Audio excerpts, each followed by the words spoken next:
Assalamualaikum warahmatullahi wabarakatuh. Sebelumnya perkenalkan saya Ahmad Gharil Basar dengan NIM 20811334113. Di sini saya akan menjelaskan tentang analisis studi kasus perusahaan yang pernah saya buat, yaitu di PT Nippon Shokubai Indonesia. Langsung saja kita menuju profil yang akan saya jelaskan.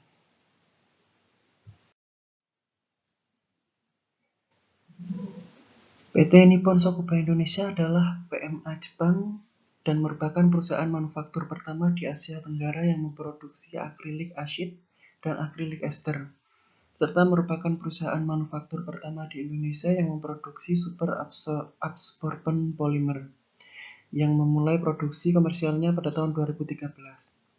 Memasuki era persaingan bebas saat ini, dunia industri di Indonesia semakin berkembang pesat baik secara kuantitas dan kualitas. Peradaban manusia terus berkembang seiring dengan perkembangan industri di Indonesia. Perubahan ini didorong oleh meningkatnya kebutuhan manusia dalam segala aspek. Salah satunya bagian industri yang berkembang saat industri kimia. Industri ini mengolah bahan mentah menjadi bahan setengah jadi maupun bahan jadi yang siap untuk dipasarkan. Permintaan pasar akan kebutuhan bahan-bahan kimia semakin meningkat, sehingga pembangunan industri semakin meningkat dan kimia perlu ditumbuh kembangkan. Salah satu bahan kimia yang digunakan untuk pembuatannya adalah etil akrilat. Penggunaan utama bahan kimia ini sebagai bahan baku pembuatan resil akrilat yang kemudian digunakan dalam formulasi cat dan produksi latex. Etil akrilat digunakan untuk membentuk lapisan cat yang tahan terhadap air, sinar matahari, dan cuaca. Lapisan ini mempertahankan fleksibilitasnya pada temperatur rendah. Setiap industri saling bersaing untuk meningkatkan dan mengembangkan produktivitas perusahaan agar tidak kehilangan pangsa pasar produk baik di dalam maupun di luar negeri. PT Nippon Shokubai Indonesia ini pada tahun 2007 menerima penghargaan Komite Nasional Respon Healthcare Indonesia yang didukung oleh Departemen Perindustrian sebagai pemenang yang meraih Silver Awards. Kriteria penilaian didasarkan pada pencapaian kode etik industri kimia dalam pengelolaan keselamatan kesehatan kerja atau yang dikenal dengan K3. Program kesehatan dan keselamatan kerja. Standar keselamatan kesehatan kerja K3 yang diterapkan di PT Nippon Shokubai Indonesia atau PT NSI ternyata sudah memenuhi standar internasional. Selain memenuhi regulasi yang diterbitkan pemerintah, implementasi dan penerapan K3 di perusahaan ini sangat layak menjadi percontohan dalam penerapan K3 bagi perusahaan-perusahaan di Indonesia. Hal ini terlihat ketika para peserta mendapatkan pemaparan dari perwakilan PT NSI, yaitu Dr. Prakoso dan Uki Irmawan Linda. Dr. Prakoso menjelaskan tentang program pencegahan penyakit akibat kerja dan occupational health, khususnya menyangkut program kesehatan perusahaan. PT NSI, sedangkan Uki menjelaskan implementasi K3LH di PT NSI. Dalam pemaparannya, Dr. Prakoso menjelaskan perusahaan memberikan pengecekan dan penanganan kesehatan secara primer dari awal perekrutan, proses pendidikan menjadi karyawan, hingga selama masa kerja. Salah satu pengecekan berkala adalah tes HIV. Khususnya dari AIDS di bulan Desember, perusahaan menggelar penyuluhan AIDS dan bahwa virus HIV pada karyawan. Pemeriksaan rutin bagi para karyawan baik tetap maupun kontraktor secara berkala adalah vaksinasi, seperti vaksinasi influenza. Kemudian setiap 3-5 tahun sekali karyawan menjalani program tes vaksinasi tifus dan hepatitis. Perusahaan juga memiliki kepedulian terhadap keluarga karyawan, yakni mendapatkan vaksinasi sesuai program pemerintah. Selanjutnya ada teknologi dan alat K3. Di dalam PT Nippon Shokubai Indonesia terdapat beberapa alat kesehatan, salah satunya adalah alat pelindung diri atau APD. Yang pertama ada alat pelindung diri yang wajib digunakan oleh karyawan atau kontraktor apabila memasuki plant site. Yang pertama ada Stevie Bell atau pada permanen platform. Lalu yang kedua ada body harness di luar permanen platform, pipa rak, dan sebagainya. Lalu ada safety glass, harus transparan atau bening, wajib digunakan selama berada di flight side. Yang kedua ada alat pelindung diri yang wajib digunakan oleh karyawan apabila memasuki flight side area publik. Yang pertama ada baju seragam harian dan dilengkapi oleh helmet atau goggle. Yang lalu ada kacamata safety, lalu ada sepatu safety. Lalu yang kedua ada baju kerja operator, dilengkapi dengan helmet, kacamata plus minus atau kacamata safety, coverall, dan sepatu safety. Lalu selanjutnya ada alat pelindung diri yang digunakan pekerja khusus, yaitu Google Face Shield, Visor, Dus Mask Respirator, Half Mask Respirator, Full Face Respirator, Airplug, Rubber Glove, Leather Glove atau Soft Hair, Leather Glove for High Temperature, Cotton Glove, Safety Belt, dan Chemical Suit. Nah, di sini ada tipe-tipe kecelakaan kerja tipe-tipe kecelakaan kerja yang berada di PT Nippon Shokubai Indonesia, yaitu yang pertama ada jatuh dari ketinggian bagi karyawan yang bertugas di line atas. Lalu ada hilangnya jari akibat terjepit mesin saat produksi. Yang ketiga, melebamnya jari yang terkena mesin panas waktu perakitan. Yang keempat, terjepit mesin.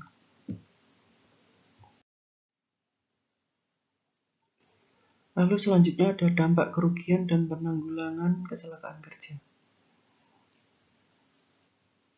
Perusahaan PT NSI juga memberikan beragam asuransi kepada para karyawannya. Selain mendapatkan BPJS Kesehatan dan BPJS Ketenagakerjaan, perusahaan ini juga mendaftarkan karyawannya ke asuransi swasta. Bukan hanya itu, jika ada karyawan yang dirawat dan sudah mendapatkan layanan BPJS Kesehatan dan kemudian masih kurang dana, maka menggunakan asuransi swasta. Jika asuransi swasta sudah tidak menjangkau, perusahaan ini akan memberikan benefit-benefit lain untuk mengcover perawat dan pengobatan karyawan sehingga karyawan itu sembuh dan menjalani masa pemulihan kesehatan. PT NSI juga menjalin kerjasama rujukan dengan sejumlah rumah sakit di sekitar lokasinya. Selain itu, PT NSI juga dengan rumah sakit di daerah kota atau daerah Jakarta dan sekitarnya, sehingga ketika ada karyawan yang menjalani perawatan dan tidak mendapatkan ruang pemeriksaan di rumah sakit tersebut, maka karyawan tersebut bisa segera dirujuk di rumah sakit sebelahnya atau di bagian Jakarta. Jika rumah sakit di Tangerang sudah penuh, maka karyawan bisa periksa di rumah sakit Jakarta yang sudah menjalani kerjasama dengan perusahaan. Menurut laporan yang diterima tim medis PT NSI, perusahaan ini sangat taat aturan dalam penerapan dan implementasi K3.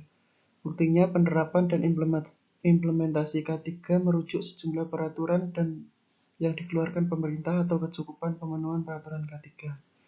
Beberapa peraturan yang diterapkan adalah UU nomor 1 tahun 1997, Kepnaker nomor 186 tahun 99 tentang penanggulangan kebakaran di tempat kerja. Sedangkan implementasi kesehatan dan keselamatan kerja atau K3 yang sudah diterapkan di PT NSI yaitu work permit, latihan tanggap darurat, emergency duty social, committee meeting atau P2K3 meeting, surat penetapan P2K3 dari Disnaker.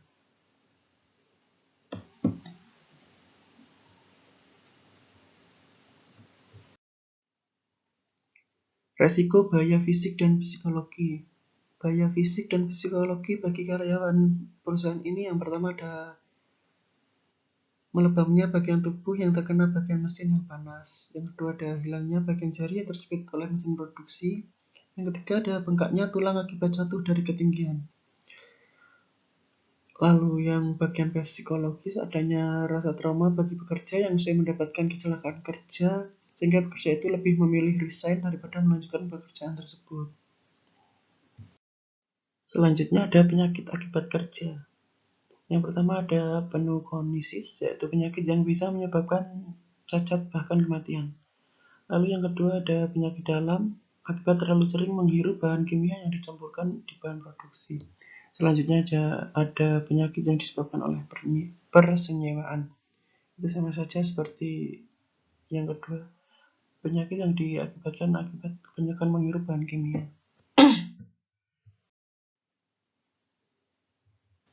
Pertolongan pertama pada kecelakaan. Pertolongan pertama merupakan perawatan yang diberikan secara segera pada orang yang cedera atau sakit. Pertolongan ini tidak menggantikan medis yang tepat.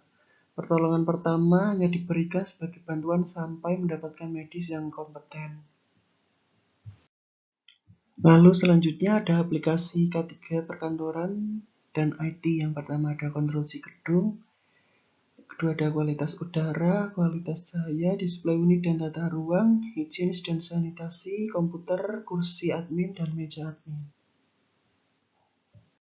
Selanjutnya ada struktur organisasi. Struktur organisasi yang ada di perusahaan Nippon Shokubai Indonesia yaitu yang pertama ada komisaris perusahaan. Dia bertanggung jawab penuh dan dalam maju mundurnya perusahaan dan mengawasi para direktur dalam mengerjakan juga pihak yang menggerakkan perusahaan. Lalu yang kedua ada direktur perusahaan. Tugasnya yaitu memimpin para bawahannya serta mengarahkan agar dapat bekerja sama dengan baik untuk memajukan perusahaan dan aktivitas-aktivitas dalam bekerja dapat berjalan dengan baik sehingga tujuan perusahaan dapat tercapai. Dalam mencapai tujuannya, perusahaan ini membentuk 12 departemen yang tugas dan fungsinya secara masing-masing. Yang pertama ada HRD. Tugas HRD yaitu merencanakan dan melakukan penerimaan pegawai yang dibutuhkan berdasarkan struktur organisasi yang telah ditetapkan. Lalu yang kedua ada merencanakan dan melaksanakan program pelatihan pegawai sesuai kebutuhan, mengevaluasi hasil pelatihan yang ditetapkan untuk menyusun program pelatihan lebih lanjut, mengawasi pelaksanaan peraturan atau perundang-undangan ketenagakerjaan, merencanakan dan melaksanakan fungsi perawatan dan perubahan pegawai sesuai dengan program perusahaan. Lalu selanjutnya ada General Administrasi Departemen. Tugasnya yaitu melaksanakan humas, mengurus kepentingan perusahaan yang berkaitan dengan masalah hukum, merencanakan kebutuhan alat-alat kantor, mengurusi semua perizinan yang diperlukan perusahaan sejak didirikan hingga beroperasi, merencanakan dan melaksanakan fungsi pemeliharaan, memperbaiki atas semua bangunan dan sarana perusahaan. Yang ketiga ada Finance Department atau bagian keuangan. Tugasnya merencanakan anggaran perusahaan dan mengelola keuangan sesuai dengan program perusahaan dan kebijakan pemimpinan perusahaan. Lalu ada bagian akuntansi yang tugasnya yaitu menyusun neraca keuangan, mengawasi pelaksanaan anggaran perusahaan, pembukuan, menyusun analisis keuangan, manufaktur, direktur. Lalu ada plan operasional departemen. Tugasnya menjalankan dan bertanggung jawab atas proses produksi sesuai dengan rencana kerja. Lalu ada produk control atau development departemen yang tugasnya adalah mengawasi dan dalam pengembangan produk. Yang keenam ada maintenance yang tugasnya adalah merencanakan atau pelaksanaan pemeliharaan atau perbaikan mesin dan peralatan produksi.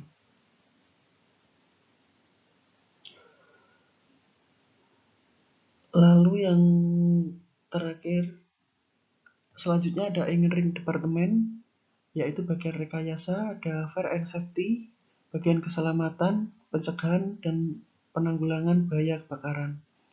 Yang tugasnya mengadakan penyuluhan kepada semua pegawai mengenai pencegahan, penanggulangan bahaya kebakaran, dan mengenai keselamatan kerja. Merencanakan dan melaksanakan latihan-latihan bagi pegawai berkaitan dengan keselamatan kerja. Memeriksa dan memelihara alat-alat atau perlengkapan keselamatan kerja. Mencatat jumlah jam kerja dan semua kejadian yang berkaitan dengan masalah keselamatan kerja. Lalu selanjutnya ada bagian pengadaan atau logistik yang tugasnya melaksanakan pengadaan alat-alat kantor, mesin, peralatan pabrik, serta suku cadangan dan sarana perusahaan. Lalu yang terakhir ada manajemen sistem IT, yaitu yang bertugas untuk menyiapkan program atau sistem pengelolaan olah data bagian di setiap bagiannya. Kesimpulannya yaitu berdasarkan pembahasan di atas bahwa program K3 di PT Nippon Shokubu Indonesia dapat disimpulkan yang pertama, penggunaan perlindungan kesehatan dan keselamatan kerja atau K3 sangat bagus, sudah sesuai dengan aturan pemerintah. Bisa dilihat dari kelengkapan alatnya, seperti di setiap bagian memiliki atau menggunakan alat pelindung diri yang sudah cukup bagus dan lengkap. Yang kedua, saat berada di sebuah line bisa terjadi adanya resiko kecelakaan kerja, dari kecelakaan kecil sampai kecelakaan yang besar sehingga berakibat sangat fatal. Lalu ada saran untuk mengurangi kecelakaan kerja, sebaiknya pekerja sadar jika pekerjaan itu membawa risiko agar lebih memperhatikan SOP atau menjalankannya sesuai dengan SOP yang berlaku. Lalu ada bagi karyawan yang tidak menjalankan pekerjaan SOP, harus ada pengingatkan keras dari atasan demi keselamatan dan kenyamanan dalam bekerja. Sekian dari saya, mungkin itu tadi pemaparan materi dari saya, yaitu tentang PT Nippon Shokubu Indonesia. Bila ada kekurangan mohon maaf. Terima kasih.